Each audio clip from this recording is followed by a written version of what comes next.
ಶ್ರೀಗುರುಭ್ಯೋ ನಮಃ. ಕಾಂತಾಯ ಕಲ್ಯಾಣಗುಣೈಕಧಾಮ್ನೆ ನಪದ್ಯುನಾಥಪ್ರತಿಮಪ್ರಭಾಯ ನಾರಾಯಣಾಯಾಖಿಲಕಾರಣಾಯ ಶ್ರೀಪ್ರಾಣನಾಥಾಯ ನಮಸ್ಕರೋಮಿ. ಶ್ರೀಮತ್ಸ್ಮಧ್ವವಿಜಯ ಅಷ್ಟಮ ಸರ್ಗದಲ್ಲಿ 31ನೇ ಶ್ಲೋಕ. ಅಭಿವಂದಿತಃ ಪವನನಂದನಾದಿಭಿಃ ಸ ಕದಾಚಿದಿಂದ್ರಸುತವರ್ಧಕೋ ಗವಾ ನಿಜ ರಾಜ್ಯಮಾತ್ಮದಯಿತಾಯ ದತ್ತವಾನ್ ಹರಿಸೂನವೇ ಹತ ವಿಪಕ್ಷಮುತ್ತಮಂ. ಅಭಿವಂದಿತಃ ಪವನನಂದನಾದಿಭಿಃ ಸಹ ಕದಾಚಿತ್ ಇಂದ್ರಸುತವರ್ಧಕಃ ಗವಾ ನಿಜ ರಾಜ್ಯಂ ಆತ್ಮದಯಿತಾಯ ದತ್ತವಾನ್ ಹರಿಸೂನವೇ ಹತ ವಿಪಕ್ಷಂ ಉತ್ತಮಂ. ಹನುಮದಾದಿ ವಾನರೈಃ ಋಷ್ಯಮುಖಿ. ರಾಮಚಂದ್ರನ ಚರಿತ್ರೆಯಲ್ಲಿ ಹನುಮಂತ ಮುಂತಾದ ಕಪಿಗಳಿಂದ ಋಷ್ಯಮುಖ ಪರ್ವತದಲ್ಲಿ ಅಭಿನಂದಿತಃ ಶ್ರೀರಾಮ, ಸೇವಿಸಲ್ಪಟ್ಟವನಾದ ರಾಮಚಂದ್ರ, ಕದಾಚಿತ್ ಗವ, ಒಮ್ಮೆ ಬಾಣದಿಂದ, ಇಂದ್ರಸುತ ವರ್ಧಕಃ, ವಾಲಿಯನ್ನ ಸಂಹಾರ ಮಾಡಿದ ಅಂತ ಹೇಳ್ತಾರೆ. ಮಾಡಿ ಆತ್ಮದಯಿತಾಯ, ಸ್ವಪ್ರಿಯಾಯ, ತನ್ನ ಸೀತೆಯನ್ನ ಅನ್ವೇಷಣೆ ಮಾಡುವುದಕ್ಕಾಗಿ, ಶ್ರೀ ಹರಿಸೂನವೇ, ಸೂರ್ಯನ ಪುತ್ರನಾದ ಸುಗ್ರೀವಾಯ, ಆತ್ಮದಯಿತಾಯ ತನಗೆ ಪ್ರಿಯನಾದ ಅಂತನೂ, ಅಂದ್ರೆ ಎಂಥ ಸುಗ್ರೀವ ಅಂದ್ರೆ ತನಗೆ ಪ್ರಿಯನಾದವ ಅಂತ ಅಲ್ಲಿಗೆ ಅನ್ವಯ. ಅಂದ್ರೆ ತನಗೆ ಪ್ರಿಯನಾದ ಸೂರ್ಯನ ಮಗನಾದ ಸುಗ್ರೀವನಿಗಾಗಿ ವಾಲಿಯನ್ನ ಸಂಹಾರ ಮಾಡಿದ. ಅಂದ್ರೆ ವಾಲಿ ಸ್ವಪ್ರಿಯ ಅಲ್ಲವಾ ಅಂತ ಪ್ರಶ್ನೆ ಬರುತ್ತದೆ. ಇಲ್ಲಿ ಮುಖ್ಯ ವಿಚಾರ, ವಾಲಿಯಾದವ ಹನುಮಂತನ ಮಾತನ್ನು ಕೇಳಲಿಲ್ಲ. ಹನುಮಂತ ಎಷ್ಟೋ ಬಾರಿ ಹೇಳಿದ್ದಾನೆ, ಸುಗ್ರೀವನನ್ನ ಹಂಗೆ ಮಾಡಬೇಡ, ಹೊರಗೆ ಹಾಕಬೇಡ, ಅವನ ಹೆಂಡತಿಯನ್ನ ವಾಪಸ್ ಕೊಡು ಹಾಗೆ ಅಂತ. ಕೇಳಲಿಲ್ಲ ವಾಲಿ, ಹನುಮಂತನ ಮಾತು ಕೇಳಲಿಲ್ಲ. ಅದರಿಂದ ರಾಮನ ಬಾಣಕ್ಕೆ ತುತ್ತಾಗುವ ಪ್ರಸಂಗ ಬಂತು ಹಾಗೆ ಅಂತ. ಅದಕ್ಕೆ ಹರಿವಾಯು ಗುರುಗಳ ಮಾತನ್ನು ಮೀರಬಾರದು, ವಾಯುದೇವರ ಆ ಆಜ್ಞೆಯನ್ನು ನಾವು ಮೀರಬಾರದು ಎಂಬ ಒಂದು ವಿಚಾರ ಕೂಡ ರಾಮಾಯಣ ನಮಗೆ ತಿಳಿಸಿಕೊಡ್ತಾ ಇದೆ. ಮಾಡಿ ಆ ವಾಲಿಯನ್ನು ಸಂಹಾರ ಮಾಡಿ, ಸುಗ್ರೀವಸ್ಯ ವಿದ್ಯಮಾನಂ ರಾಜ್ಯಂ ದತ್ತವಾನ್, ಆ ಕಪಿಗಳ ರಾಜ್ಯವನ್ನ ಸುಗ್ರೀವನಿಗೆ ಕೊಟ್ಟ ಹಾಗೆ ಅಂತ. ಇನ್ನು ಕೃಷ್ಣನ ಚರಿತ್ರೆಯಲ್ಲೂ ಕೂಡ ಪವನನಂದನಾದಿಭಿಹಿ, ಅಂದರೆ ಭೀಮ ಮತ್ತು ಅರ್ಜುನ ಇವರಿಂದ ಅಭಿವಂದಿತ, ಸೇವಿಸಲ್ಪಟ್ಟವನಾಗಿ, ಅಜ್ಞಾತವಾಸಂ ಅತೀತ್ಯ, ಅಜ್ಞಾತವಾಸಲ ಕಳೆದ ಮೇಲೆ, ಉಪಪ್ಲಾವ್ಯ ನಗರದಲ್ಲಿ ಹೋಗಿ ಅವರನ್ನ ನೋಡಿ, ಪಾಂಡವರನ್ನೆಲ್ಲ ನೋಡಿ ಸಂತುಷ್ಟನಾದ ಶ್ರೀಕೃಷ್ಣ ಪರಮಾತ್ಮ ಕದಾಚಿತ್ ಗವ, ಗೀತೋಪದೇಶದಿಂದ, ಇಂದ್ರಸುತ ವರ್ಧಕಃ, ಅರ್ಜುನಸ್ಯ, ನೋಡಿ ಇದೇ ಅರ್ಜುನನೇ ಹಿಂದೆ ಯಾರಾಗಿದ್ದ, ವಾಲಿಯಾಗಿದ್ದ. ಎರಡು ಇಂದ್ರನ ಅವತಾರ, ವಾಲಿ ಇಂದ್ರನ ಅವತಾರ. ಅವನು ರಾಮನಿಂದ ಸತ್ತ, ಅವನೇ ಅರ್ಜುನನಾಗಿ ಹುಟ್ಟಿದ. ಆಗ ಎಚ್ಚೆತ್ತುಕೊಂಡ ಇಂದ್ರ, ಅಂದರೆ ಅರ್ಜುನ ಹನುಮಂತನನ್ನ, ವಾಯುದೇವರನ್ನ ಬಿಡಬಾರದು ಅಂತ ಹೇಳಿ ಭೀಮನನ್ನ ಚೆನ್ನಾಗಿ ಸೇವೆ ಮಾಡಿದ್ರು. ಅದರಿಂದ ಫಲಿತಾಂಶ ಏನು? ಕೃಷ್ಣ ಅನುಗ್ರಹ ಮಾಡಿದ, ಗೀತೋಪದೇಶ ಮಾಡಿದ ಅಂತ ಹೇಳ್ತಾರೆ ನೋಡಿ. ಕೃಷ್ಣನ ಅನುಗ್ರಹವೂ ಆಯ್ತು. ಅದರಿಂದ ಹನುಮನ ಮತವೇ ಹರಿಯ ಮತವು. ಹನುಮನ್ ದೇವರು, ವಾಯುದೇವರು ಎಲ್ಲಿ ಇರ್ತಾರೋ ಅಲ್ಲೇ ಪರಮಾತ್ಮ ಇರ್ತಾನೆ ಎಂಬುದಕ್ಕೆ ಇದೇ ನಿದರ್ಶನ. ಮಹಾಭಾರತ ರಾಮಾಯಣವೇ ನಮಗೆ ನಿದರ್ಶನ ಆಯಿತು. ಅದರಿಂದ ಅದೇ ಥರ ಮಧ್ವಾಚಾರ್ಯರ ಮತ ಎಲ್ಲಿ ಇರ್ತಾರೋ ಅಲ್ಲೇ ಪರಮಾತ್ಮನ ಅನುಗ್ರಹವೂ ಇರುತ್ತದೆ ಹಾಗೆಂತ. ಅದರಿಂದ ದೇವರ ಅನುಗ್ರಹ ವಿಶೇಷವಾಗಿ ಪಡೆಯಬೇಕು, ಕಲಿಯ ಬಾಧೆ ಹೋಗಬೇಕು ಹಾಗೆಂದ್ರೆ ವಿಶೇಷವಾಗಿ ಶ್ರೀಮನ್ ಮಧ್ವಾಚಾರ್ಯರ ಶಾಸ್ತ್ರವನ್ನ ನಿರಂತರ ಶ್ರವಣ ಮಾಡಬೇಕು ಹಾಗೆಂತ. ನೋಡಿ ಅರ್ಜುನನಿಗೆ ಎಂಥ ಭಾಗ್ಯ. ಆ ಭೀಮನನ್ನು ಅನುಸರಿಸಿದ್ದಕ್ಕೆ ಗೀತೋಪದೇಶವನ್ನು ಕೇಳಿ ಅರ್ಜುನಸ್ಯ ಪಾಪಬುದ್ಧಿಯ ಯುದ್ಧ ನಿವೃತ್ತಮಪಿ, ಪಾಪಬುದ್ಧಿಯಿಂದ ಯುದ್ಧದಿಂದ ಹೋಗ್ತೀನಿ ಅಂತ ಹೊರಟವ ಅರ್ಜುನ, ಗೀತಾತ್ಮಿಕೆಯ ವಾಚ ವಿಬೋಧ್ಯ, ಭಗವದ್ಗೀತೆಯನ್ನು ಉಪದೇಶ ಮಾಡಿ ನಮ್ಮ ಸ್ವಧರ್ಮವನ್ನು ನಾವು ಮಾಡಬೇಕು, ಸ್ವಧರ್ಮೇ ನಿಧನಂ ಶ್ರೇಯ, ಸ್ವಧರ್ಮ ಮಾಡಿ ಸತ್ರು ಪರವಾಗಿಲ್ಲ ಹಾಗೆಂಬ ಉಪದೇಶವನ್ನೆಲ್ಲ ಕೊಟ್ಟು, ಯುದ್ಧೋನ್ಮುಖಂ ಕುರುಬನ್, ಯುದ್ಧ ಮಾಡುವಂತೆ ಪ್ರವೃತ್ತ ಮಾಡಿದ ಕೃಷ್ಣ ಗೀತೋಪದೇಶ ಮಾಡಿ. ಅದು ಯಾವುದರ ಇಂದ್ರಸುತ ವರ್ಧಕಃ ಅಂದ, ಅದಕ್ಕೆ ಅಷ್ಟು ಅರ್ಥ ಇದೆ. ಆತ್ಮದಯಿತಾಯ ಹರಿಸೂನವೇ, ಯಮಪುತ್ರನಾದ ಯುಧಿಷ್ಠಿರನಿಗಾಗಿ ಧಾರ್ತರಾಷ್ಟ್ರಾದಿಗಳನ್ನೆಲ್ಲ ಸಂಹಾರ ಮಾಡಿ ಉತ್ತಮಂ ನಿಜಂ ರಾಜ್ಯಂ ದತ್ತವಾನ್, ಯುಧಿಷ್ಠಿರನಿಗೆ ರಾಜ್ಯವನ್ನ ಕೊಡಿಸಿದ ಕೃಷ್ಣ. ಹಾಗೆ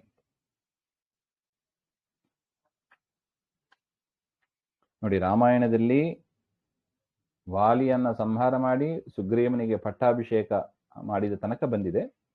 ಕೃಷ್ಣಾವತಾರದಲ್ಲಿ ದುರ್ಯೋಧನಾದಿಗಳನ್ನೆಲ್ಲ ಸಂಹಾರ ಮಾಡಿ ಯುಧಿಷ್ಠಿರನಿಗೆ ರಾಜ್ಯ ಕೊಟ್ಟ ತನಕ ಕಥೆ ಬಂದಿದೆ. ಹಾಗೆ ಅಂತ ನೋಡಿ, ಇದು ವಸಂತ ಋತು,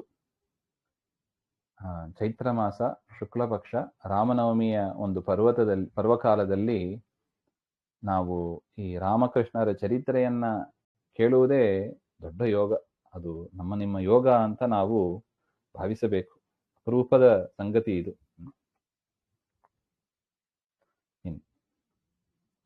ಮುದಮಾಪ್ಯ ತತ್ರ ದಯಿತೋರುವಾರ್ತಯ ಮಧುಹಾ ಮರುತ್ಸುತ ಮುಖ ಪ್ರವೃತ್ತಯ ಹರಿತಿಗ್ಮ ಚಕ್ರ ಲಸಿತೋಬ್ಧಿ ಮಧ್ಯಕಂ ಪ್ರಯಯೌ ಸ ಪುಣ್ಯ ಜನ ಸೇವಿತಂ ಪುರಂ. ಮುದಂ ಆಪ್ಯ ತತ್ರ ದಯಿತಃ ಉರುವಾರ್ತಯ,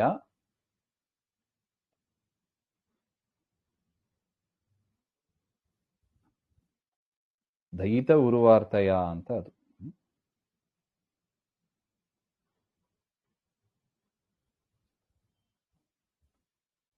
ಮಧುಹ ಮರುತ್ಸುತ ಮುಖ ಪ್ರವೃತ್ತಯ ಹರಿತಿಗ್ಮ ಚಕ್ರ ಲಸಿತಃ ಅಬ್ಧಿಮಧ್ಯಗಂ ಪ್ರಯಯೌ ಸಹ ಪುಣ್ಯಜನ ಸೇವಿತಂ ಪುರಂ. ಹಾಗೆ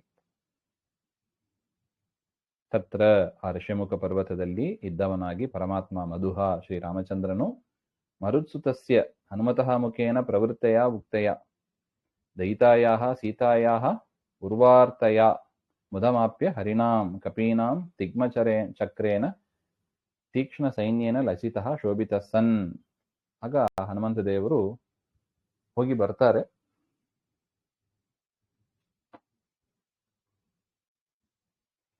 ಹೋಗಿ ಲಂಕೆಯನ್ನ ಸಮುದ್ರವನ್ನ ದಾಟಿ ಲಂಕೆಯನ್ನ ನೋಡಿ ವಾಪಸ್ ಬಂದು ರಾಮಚಂದ್ರನಿಗೆ ಸುದ್ದಿಯನ್ನ ಹೇಳ್ತಾರೆ. ಅಷ್ಟು ತನಕ ಹೇಳಿದ್ದಾರೆ. ಅಲ್ಲಿ ಲಂಕೆಯಲ್ಲಿ ಸೀತಾದೇವಿ ಇದ್ದಾಳೆ ಹಾಗೆ ಅಂತ. ಅದ ವಿಚಾರವನ್ನ ಕೇಳಿ, ಹನುಮಂತನ ಮಾತನ್ನ ಕೇಳಿ ಮುದಮಾಪ್ಯ ಸಂತೋಷಪಟ್ಟು ಕಪಿಗಳ ಸೈನ್ಯವನ್ನೆಲ್ಲ ಒಟ್ಟುಗೂಡಿಸಿ ಶೋಭಿಸ್ತಾ ಇದ್ದ ಪರಮಾತ್ಮ ಚಕ್ರಂ ಸೈನ್ಯ ಜಲಾವರ್ಥೆ ರಥಾಂಗೆ ಅಬ್ಧಿ ಮಧ್ಯಂ ಸಮುದ್ರ ಮಧ್ಯಂ ಗಚ್ಚತಿ ಇತಿ ತಾದೃಶಂ ಪುಣ್ಯಜನ ಸೇವಿತಂ ರಾಕ್ಷಸ ಸೇವಿತಂ ಇತ್ಯುಕ್ತೆ ಪುರಂ ಲಂಕಾಂ ಪ್ರಯಯೌ. ಸಮುದ್ರದಲ್ಲಿ ಸೇತುವೆಯನ್ನು ಕಟ್ಟಿ ರಾಮಚಂದ್ರ ದೇವರು ಲಂಕಾಪಟ್ಟಣಕ್ಕೆ ಹೋದರು ಅಂತ ಅಷ್ಟು. ಇನ್ನು ಕೃಷ್ಣನ ಚರಿತ್ರೆ ಪ್ರಕಾರ ಮಧುನಾಮಕ ದೈತ್ಯನನ್ನ ಸಂಹಾರ ಮಾಡಿದ ಶ್ರೀಕೃಷ್ಣ ಪರಮಾತ್ಮ ತತ್ರ ಉಪಪ್ಲಾವ್ಯ ನಗರದಲ್ಲಿ ಮರುತ್ಸುತ ಮುಖ ಪ್ರವೃತ್ತಯ ಭೀಮ ಮುಖ ಪ್ರೋಕ್ತಿಯ ಯುಧಿಷ್ಠಿರ ಭೀಮಾರ್ಜುನಾದಿಭಿಃ ಅಜ್ಞಾತವಾಸೇ ಪ್ರವೃತ್ತಯ ಇತಿ ಭಾವಃ. ಅಜ್ಞಾತವಾಸದಲ್ಲಿ ಪ್ರವೃತ್ತರಾದ ಪಾಂಡವರು, ಅವರಿಗೆ ಪ್ರಿಯ ಪಾಂಡವಾನಾಂ ದಯಿತೋರು ವಾರ್ತಯ, ಪ್ರಿಯ ಪಾಂಡವಾನಾಂ ಕೀಚಕ ನಿಗ್ರಹಾದ್ಯುದಂತೇನ, ಅಲ್ಲಿ ಅಜ್ಞಾತವಾಸ ಮಾಡ್ತಾ ಇದ್ದಾರೆ. ಆ ಅಜ್ಞಾತವಾಸದಲ್ಲಿ ಪಾಂಡವರು ಕೀಚಕನನ್ನ ಭೀಮ ಸಂಹಾರ ಮಾಡಿದ್ದಾನೆ ಎಂಬ ಸುದ್ದಿ ಕೇಳಿ ಕೃಷ್ಣ ಭಾರಿ ಸಂತುಷ್ಟನಾದನಂತೆ. ಮುದಂ ಸಂತೋಷಂ ಪ್ರಾಪ್ಯ ಹರಿತಿಗ್ಮ ಚಕ್ರ ಲಸಿತಃ ಸೂರ್ಯವತ್ ತೀಕ್ಷ್ಣ ಸುದರ್ಶನೇನ, ಸೂರ್ಯನಂತೆ ತೀಕ್ಷ್ಣವಾದ ಸುದರ್ಶನ ಚಕ್ರದಿಂದ ಶೋಭಿಸ್ತಾ ಇರತಕ್ಕ ಪರಮಾತ್ಮ ಅಬ್ಧಿಮಧ್ಯಗಂ ಪುಣ್ಯಜನ ಸೇವಿತಂ, ಸಮುದ್ರ ಮಧ್ಯದಲ್ಲಿರತಕ್ಕ ಪುಣ್ಯಜನರಿಂದ ಸೇವಿಸಲ್ಪಟ್ಟ ಪುರಂ ದ್ವಾರಕಂ ಪ್ರಯಯೌ, ದ್ವಾರಕಾಪಟ್ಟಣಕ್ಕೆ ಹೋದ ಅಂತ. ಪಾರ್ಥಾನ್ ಉಪಪ್ಲಾವ್ಯ ಸಂಸ್ಥಾಪ್ಯ, ಪಾಂಡವರನ್ನ ಉಪಪ್ಲಾವ್ಯದಲ್ಲಿ ಇಟ್ಟು ತಾನು ದ್ವಾರಕಾಪಟ್ಟಣಕ್ಕೆ ಹೋದ ಅಂತ ಅರ್ಥ. ಅಂದ್ರೆ ಹಿಂದಿನ ಶ್ಲೋಕದಲ್ಲಿ ಸುಗ್ರೀವನಿಗೆ ರಾಜ್ಯವನ್ನು ಕೊಟ್ಟ ಹಾಗೆ ಅಂತ, ಕೃಷ್ಣನ ಚರಿತ್ರೆ ಹೇಳುವಾಗ ಯುಧಿಷ್ಠಿರನಿಗೆ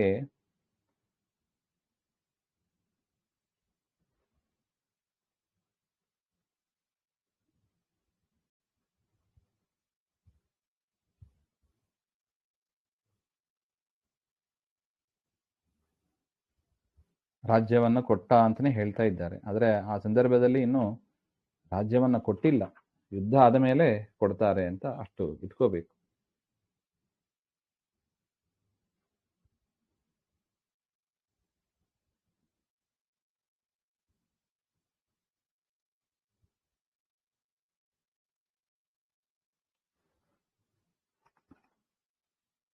ಈ ರೀತಿಯಾಗಿ ಕೃಷ್ಣನ ಚರಿತ್ರೆಯಲ್ಲಿ ಪಾಂಡವರು ಅಜ್ಞಾತವಾಸವನ್ನು ಮುಗಿಸಿ ಕೃಷ್ಣ ಪರಮಾತ್ಮ ಆ ಸುದ್ದಿಯನ್ನು ಕೇಳಿ ದ್ವಾರಕಾಪಟ್ಟಣಕ್ಕೆ ಹೋದ ಅಂತ ಇಷ್ಟು.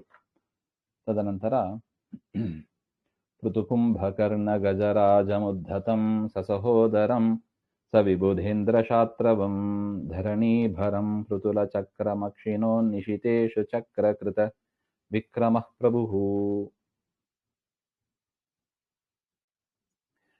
ಶ್ರೀರಾಮನ ಚರಿತ್ರೆಯಲ್ಲಿ ನಿಶಿತಾಹ ಈಶಭ ಚೂಪಾದ ಬಾಣದಿಂದ ಕೃತ ವಿಕ್ರಮ ಪರಾಕ್ರಮ ಪ್ರಭು ರಾಮಚಂದ್ರನು ಆ ಬಾಣದ ಪರಾಕ್ರಮ ಅಂದ್ರೆ ರಾಮನ ಬಾಣ ಆ ಶತ್ರುಗಳನ್ನ ಎದೆಯನ್ನು ಸೀಳಿ ಹೋಯಿತು ಅಂತಹ ಸಮರ್ಥನಾದ ಶ್ರೀರಾಮನು ಉದ್ದತಂ ಬಲಾದಿ ಮದೋದ್ಧತಂ ಬಲಾದಿಗಳಿಂದ ಕೊಬ್ಬಿದನಾದ ಜ್ಯೇಷ್ಠೇನ ರಾವಣೇನ ಸಹಿತಂ ಸಸಹೋದರಂ ಜ್ಯೇಷ್ಠನಾದ ರಾವಣನಿಂದ ಸಹಿತನಾಗಿ ಅಂದ್ರೆ ಕುಂಭಕರ್ಣ ಮತ್ತು ರಾವಣ ಇಬ್ಬರನ್ನು ಕೂಡ ವಿಬುಧೇಂದ್ರಸ್ಯ ಪುರಂದರಸ್ಯ ಶಾತ್ರವಃ ಶತ್ರು ಇಂದ್ರಜಿತ್ ತೇನ ಸಹಿತ.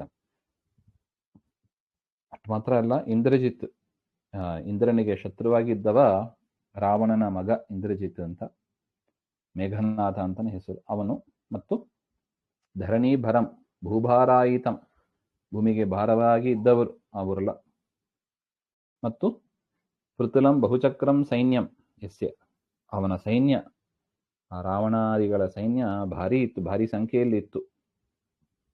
ಅಂತಹ ಸೈನ್ಯವನ್ನು ನಾಶ ಮಾಡಿ ಅದಕ್ಕೆ ಭೂಭಾರ ಹರಣ ಆದದ್ದು. ಅಥವಾ ಪೃಥುಸ್ಥೂಲ ಯಹ ಕುಂಭಕರ್ಣ ಶ್ರೇಷ್ಠವಾದ ಶರೀರ, ಅದೊಂದು ಲಕ್ಷ ಯೋಜನೆ, ಎಷ್ಟೋ ಲಕ್ಷ ಯೋಜನೆ ಇದೆ ಒಂದು ಶರೀರ, ಅಷ್ಟು ದೊಡ್ಡ ಗಾತ್ರ ಇರತಕ್ಕ ಕುಂಭಕರ್ಣನನ್ನು ಕೂಡ ಸಹಯೇವ ಗಜರಾಜ ಗಜಶ್ರೇಷ್ಠನಂತೆ ಇದ್ದ ಆ ಕುಂಭಕರ್ಣನನ್ನು ಕೂಡ ಅಕ್ಷಿಣೋ ಸಂಹಾರ ಮಾಡಿದ ರಾಮಚಂದ್ರ ಅಂತ. ಅಂದ್ರೆ ಕುಂಭಕರ್ಣ ಕುಂಭಕರ್ಣ ರಾವಣ ಇಂದ್ರಜಿತ್ ಮತ್ತು ಸೈನ್ಯ ಎಲ್ಲವನ್ನು ಕೂಡ ರಾಮಚಂದ್ರ ಸಂಹಾರ ಮಾಡಿದ ಅಂತ ರಾಮನ ಚರಿತ್ರೆಯಲ್ಲಿ. ಕೃಷ್ಣನ ಚರಿತ್ರೆಯಲ್ಲಿ ನಿಶಿತೇಶವಃ ನಿಶಿತಾಶರಾಹ ತೇಚ ಚಕ್ರಂ ಸುದರ್ಶನಂ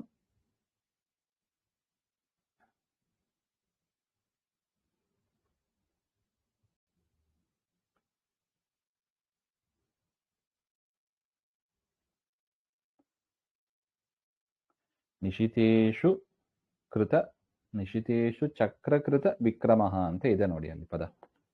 ಅದಕ್ಕೆ ಹೇಳ್ತಾ ಇದ್ದಾರೆ ಅರ್ಜುನಾದಿಷು ಸ್ಥಿತೇನ ರೂಪೇಣ ಇಶುಭಿಹಿ ಕೃತ ವಿಕ್ರಮ. ಅರ್ಜುನಾದಿಗಳಲ್ಲಿ ಇದ್ದ ಬಾಣಗಳಿಂದ ಗೆಲುವನ್ನು ಪಡೆದ ಅಂದ್ರೆ ಗೆಲ್ಲುವಂತೆ ಮಾಡಿದ. ಸ್ವಯಂ ತು ಭೀಷ್ಮಂ ಪ್ರತಿ ಚಕ್ರೇನ ಕೃತ ವಿಕ್ರಮ. ಸ್ವತಃ ತಾನೇ ಭೀಷ್ಮನ ಎದುರುಗಡೆ ಚಕ್ರವನ್ನ ಯುದ್ಧದಲ್ಲಿ ಭೀಷ್ಮ ಅವರು ಪ್ರತಿಜ್ಞೆ ಮಾಡಿದ್ರು, ಏನಾದರೂ ಮಾಡಿ ಕೃಷ್ಣನನ್ನ ಆಯುಧ ತೆಗೆಯುವಂತೆ ಮಾಡ್ತೇನೆ ಹಾಗೆ. ಕೃಷ್ಣ ಮೊದಲೇ ಪ್ರತಿಜ್ಞೆ ಮಾಡಿದ್ದ, ತಾನು ಆಯುಧವನ್ನು ತೆಗೆಯೋದಿಲ್ಲ, ಹಾಗೆ ನಾನು ಯುದ್ಧಕ್ಕೆ ಬರ್ತೇನೆ ಹಾಗೆ ಅಂತ. ಸರಿ ಅಂತ ಅರ್ಜುನ ಆಯ್ಕೆ ಮಾಡಿಕೊಂಡ ಕೃಷ್ಣನನ್ನ. ಅದು ಮಾಡಿದ್ದಾನೆ ಅಂತ ಗೊತ್ತಾದ ಕೂಡಲೇ ಭೀಷ್ಮರು ತಾವು ಪ್ರತಿಜ್ಞೆ ಮಾಡಿದರು, ಕೃಷ್ಣನನ್ನ ಆಯುಧ ಹಿಡಿಯುವಂತೆ ಮಾಡ್ತೇನೆ ಹಾಗೆ. ನೋಡಿ, ಕೃಷ್ಣನ ವಿರುದ್ಧವಾಗಿ ಪ್ರತಿಜ್ಞೆಯನ್ನು ಮಾಡಿದವರು ಭೀಷ್ಮಾಚಾರ್ಯರು. ಆಯ್ತು ಅಂತ ಪರಮಾತ್ಮ ಏನ್ ಮಾಡಿದ, ತನ್ನ ಮಾತನ್ನು ಕೂಡ ಬಿಟ್ಟ. ಚಕ್ರ ಆಯುಧ ಹಿಡಿಯೋದಿಲ್ಲ ಅಂತ ಹೇಳಿ ರಥದ ಚಕ್ರವನ್ನ ಹಿಡಿದು ಭೀಷ್ಮರ ಮೇಲೆ ಹಾಕಬೇಕು ಅಂತ ಹೊರಟ. ಯಾಕೆ? ಎಷ್ಟು ಹೇಳಿದರೂ ಕೂಡ ಈ ಅರ್ಜುನ ಮೃದುವಾಗಿ ಯುದ್ಧ ಮಾಡ್ತಾ ಇದ್ದ, ಭೀಷ್ಮರನ್ನ ಸಂಹಾರ ಮಾಡ್ತಾನೆ ಇಲ್ಲ. ಅವನಿಗೆ ಉದ್ವೇಗ ಕೊಡಬೇಕು ಎನ್ನುವುದಕ್ಕಾಗಿ ಪರಮಾತ್ಮ ತಾನೇ ಚಕ್ರವನ್ನು, ಯದ್ಯಪಿ ಪ್ರತಿಜ್ಞೆ ಮಾಡಿದ್ದ ಆಯುಧ ಹಿಡಿಯೋದಿಲ್ಲ ಅಂತ, ಆದರೂ ಭೀಷ್ಮರು ಪ್ರತಿಜ್ಞೆ ಮಾಡಿದ್ದಾರೆ ಕೃಷ್ಣನನ್ನ ಆಯುಧ ಹಿಡಿಯುವಂತೆ ಮಾಡ್ತೇನೆ ಅಂತ. ತನ್ನ ಭಕ್ತನಿಗಾಗಿ ಸ್ವಾಮಿ ತಾನು ಆ ಚಕ್ರವನ್ನ ಹಿಡಿದು ಹಿಡಿದು ಹಾಕ್ಲಿಕ್ಕೆ ಹೋಗಿಲ್ಲ. ಮತ್ತೆ ಅಷ್ಟಲ್ಲೇ ಅರ್ಜುನ ಬಂದು ಶರಣಾಗತನಾಗಿ ನಾನು ಯುದ್ಧ ಮಾಡ್ತೇನೆ ಅಂತ ಮತ್ತೆ ಯುದ್ಧ ಮಾಡ್ತಾನೆ, ವಾಪಸ್ ಬಂದ್ಬಿಡ್ತಾನೆ ಸ್ವಾಮಿಯು ಕೂಡ. ಪ್ರಭು ಸಹ ಶ್ರೀಕೃಷ್ಣ ಕುಂಭಸ್ಥಲಾನಿ ಕರ್ಣಾಶ್ಚ ಋತವಃ ಅತಿಸ್ಥೂಲಾಹ ಕುಂಭಕರ್ಣಃ ಯೇಷಾಂತಿ ತಾದೃಶಃ ಗಜರಾಜಾಹ. ಅನೇಕ ಆನೆಗಳು ಭಾರಿ ವಿಶಾಲವಾದ ಕಿವಿಗಳು ಇರತಕ್ಕವು ಅಂತ. ತಾದೃಶಃ ಗಜರಾಜಾಹ ಯಸ್ಮಿನ್, ಅದರಲ್ಲಿ ಕುಳಿತಿದ್ದ ಅನೇಕ ಉದ್ಧತರಾದ ಸೈನ್ಯ, ಕೌರವರ ಸೈನ್ಯ. ನ ವಿದ್ಯತೆ ಧರಾಭಯಂ ತತ್ ಅಧರಂ ಅಭ್ಯಾಪತತಃ ಶತ್ರುನ್ ದೃಷ್ಟ್ವಾಪಿ ಭಯರಹಿತಂ, ಶತ್ರುಗಳನ್ನು ನೋಡಿದರೂ ಕೂಡ ಭಯರಹಿತನಾದ ಭುವಿ ನೃಪಾದಿ ರೂಪೇಣ ಜಾತೈಃ ವಿಭುಧೇಂದ್ರಾಣಾಂ ಶಾತ್ರವೈಃ ಶತ್ರುವಿಃ ದೈತ್ಯೈಃ ಸಹಿತಂ. ಆ ದೈತ್ಯರೇ ಭೂಮಿಯಲ್ಲಿ ರಾಜರಾಗಿ ಹುಟ್ಟಿದ್ರು ಕೃಷ್ಣಾವತಾರದಲ್ಲಿ. ಅಂಥ ದೈತ್ಯರನ್ನು ವಿಭುಧೇಂದ್ರ ಶಾತ್ರವಂ ಅಂತ. ಅಥಯೇವ ಧರಣೀಭರಂ, ಭೂತ ಭೂಮಿಗೆ ಭಾರವಾಗಿ ಇದ್ದವರು ಆ ಕೌರವರು, ಅವರೆಲ್ಲರನ್ನು ಕೂಡ ಪೃಥುಲ ಚಕ್ರಂ ಮಹತ್ ಕೌರವ ಸೈನ್ಯ, ಮಹತ್ತಾದ ಆ ಕೌರವ ಸೈನ್ಯವನ್ನ ಅಕ್ಷಿಣೋಜ್ಜಗಾನ, ಹಾಗೆ ಅಂತ. ಇಲ್ಲಿ ಕೃಷ್ಣನ ಚರಿತ್ರೆಯಲ್ಲಿ ಪಾಂಡವರ ಸೈನ್ಯ, ಕೌರವರ ಸೈನ್ಯವನ್ನ ಪರಮಾತ್ಮ ಸಂಹಾರ ಮಾಡಿದ, ಹಾಗೆ ಅಂತ.